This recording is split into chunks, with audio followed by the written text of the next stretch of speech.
DBU. So you can see all yellow. Thank you, Coldplay. All yellow. So a couple things we want to make sure you're aware of, and then a setting at the end, a setting you'll want to change so that way you can take a look and be a more effective healer. Number one, got the survivalist on here, which is super helpful if you're healing. I got the Scorpio, I've got my MK16 with strain, because why not, and I've got the pistol you use in the game, because what other pistol do you use? So anyway, I've got those things there, which is fine and dandy, but the biggest piece about this, let's start with the set piece, Future Initiative. Future Initiative, of course, you can only get the chest or the backpack from Iron Horse. And the very first thing you do is make a build with these pieces. And then you're going to need additional of those, by the way, to donate for Regulus. So just so you know, you're going to have to go through Iron Horse a couple times. But if you let people know ahead of time that you're looking for a future chest or a future backpack, you'll usually walk away with one. Okay? So go on ahead and make sure that you're aware of that before you jump into Iron Horse, that you might need a future chest or a future backpack. And take a look and see, because those are pieces that you'll need at least one of those to reach the 4 of.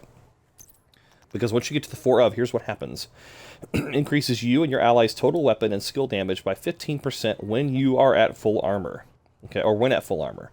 When you repair an ally, you and all allies within 5 meters of you are also repaired for 60% of that amount. Okay, now that's a big deal. That means that when you shoot a chem at somebody, if there are people near them, they get 60% of that heal without even being in the chem itself. Okay, so that's why this is so powerful and so potent, is just that the healing just continues to spread. That's the biggest piece about it. You also get the plus 30% repair skills, skill haste, and skill duration, which means this is just the perfect gear set piece for a healing build. So that's why everybody's all about, do you have a future healer build, a future healer? That's because the heals just go so much farther. And I, of course, rolled repair skills on everything that I possibly could and put skill haste on, or skill duration on, every single piece in the mod slot, as high as I could possibly get it. Okay, so that's a big deal. And by the way, this chest piece increases ground control, which is this right up here, from 15% to 25% damage. Everybody gets that damage when they're at full armor. Okay, so that's a big deal. So you want to make sure that you've got one of the 4 pieces of that in particular. I have the chest piece. That's the one I'm rocking. Okay, some people have rocked the backpack. That's just what I have. Okay, but a 4-piece future initiative is vitally important for a healing build. Okay, I also have this backpack. That's also part of the reason why I chose this, is because I wanted to be able to have opportunistic on there, because I'm running the shotgun, and so I'm able to give people an extra 10% from all sources for 5 seconds, which is super handy when you're trying. If you cannot do damage, being able to heal people and buff their damage is pretty awesome. Plus you get the plus 20% repair skills from Alps Summit. Okay, so you get that plus 20 repair skills, so an Alps Summit is also vitally important. So this kind of helped me make that just kind of a twofer, which is great. And then of course the all-important BTSU gloves. The BTSU gloves repair skills are at 20% on this bad boy, which is just beautiful. I think I have some a little bit better than this, actually. I might need to go take a look. But anyway, so this is what happens here. Okay, Transference Overclock. Here's where the healing build really comes in handy and shines. Grants 15% hive skill haste per skill tier. Okay, so you've got 6 skill tiers. Okay, and you get haste on your hive, which is super handy. That's great. Detonating a hive. Okay, detonating a hive, which means deconstructing a hive, or the verbiage we use is pop your hive. Pop your hive means to hold down on the LB trigger until the hive is deconstructed and goes into cooldown. Okay, detonating a hive refreshes your skill cooldowns and grants overcharge for 15 seconds if at skill tier 6. Okay, this effect also applies to all allies. Okay. Now, allies receiving this effect are unable to benefit from it again for 120 seconds. You'll notice a cooldown underneath your status bar when you're shooting or when you're running around, where all your cooldowns and your buffs are. That will indicate to you whether or not your BTSU gloves are on cooldown or not. Okay, so what this means is that every 120 seconds, if your allies are going down and they're using their reviver hives, but what you can do is you can place your hive down and then immediately pop it or deconstruct it. Don't pick it up. Deconstruct it will initiate those hives to come back, the cooldown to be reset. So that's what we mean by, could you reset hives? Could you pop your hives? Could you pop?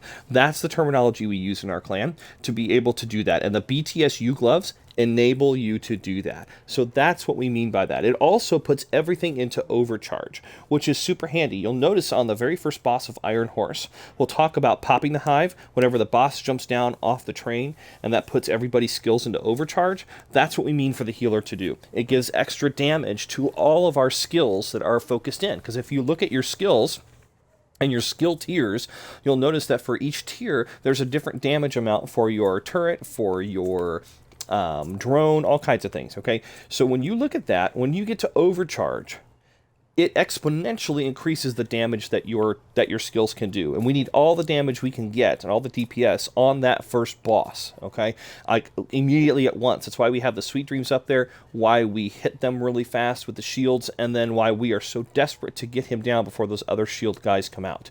So we need all of those things going at once. So the healer is able to pop his hive and send all of those skills into overcharge, doing an exponentially increased amount of damage.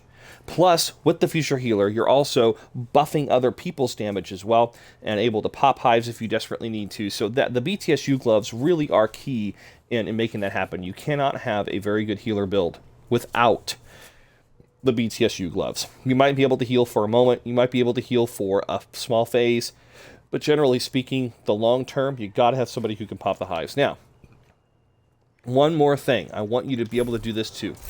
Didn't mean to do that. Let's go into settings. If you go into your settings and you go to gameplay, okay, you scroll all the way down. Let me see if I can find it again. All the way down. Show skills on group frame. When enabled, display skill icons in the group UI, which means if you click that to yes, and I just did this yesterday for the very first time. I heard about it, but I hadn't run healer for a while, and so when I was in there, Grim said, hey, I said, Grim, how do you do that? And he said, oh, yeah, you've got to do this for healer. It's great. So you can take a look off to the side and know if hives need to be popped, if you need to pop your hive, if people have gone down enough. And what happens is whenever you put this to yes, in the lower right-hand corner where you would see the group, if somebody were in my group, you would see their name down in the lower right-hand corner. If you're on the raid, you'd see subgroup 1, subgroup 2, and everybody there. To the left of their gamer tag, you would see two different small boxes, or to the right of their name. I forget which one it is. But either way, you'd see boxes next to them, two of them, showing you which skills they have and if any of them are being used or on cooldown. You would be able to see that. It's very apparent. It looks very similar to what it does whenever you deploy your own skills. And that way you can tell if people have their hives, if people don't have their hives, if people are in trouble, if they're using their hives. And that just gives you, at a glance, you as a healer can sit there and say, I'm going to pop hives. So you don't have to wait for somebody to say, oh, gee, we've all used our hives. Can you pop them? You can just look and see the status of the hives and pop it yourself. So it's one of those things that's really helpful and handy for you. So again, 4-piece healer. 4-piece healer. Most important things are the fact that you can be able to buff people's damage and heal allies within 5 meters of where your heals are going, or where people are being healed, by up to 60%. Roll repair skills on everything that you can possibly roll, as high as you can possibly roll. Skill haste, skill duration are also a very, very good thing, but repair skills is the primary thing. You want as much repair skills as possible. You achieve that by the Future Initiative 4-piece, the Alp Summit 1-piece, and of course rolling repair skills on as many of those things as possible, and the BTSU gloves are vitally important. You don't have a pair of BTSU gloves, just go rocking the gloves for about 5 minutes and you'll probably find 10 pair, because that's just how often they seem to drop. Or talk to somebody at the beginning of the week when people are getting ready to open their exotic caches. Just say in the div chat that you're looking for BTSU gloves for a healer build, and see if somebody's willing to pop into your group, open their exotic cache, and see if that's something that they get. They are a little bit more available, I'll say, than some other exotics. I seem to get BTSU gloves a whole lot. So just stick with that and grind for those things if you need it. Again, if you have any questions about the healer build, other than these two skills here too, which I forgot to mention, the chem launcher with heals, and then of course the healing hive, which is a repair hive, which goes without saying, but those are the two skills you're using as a healer.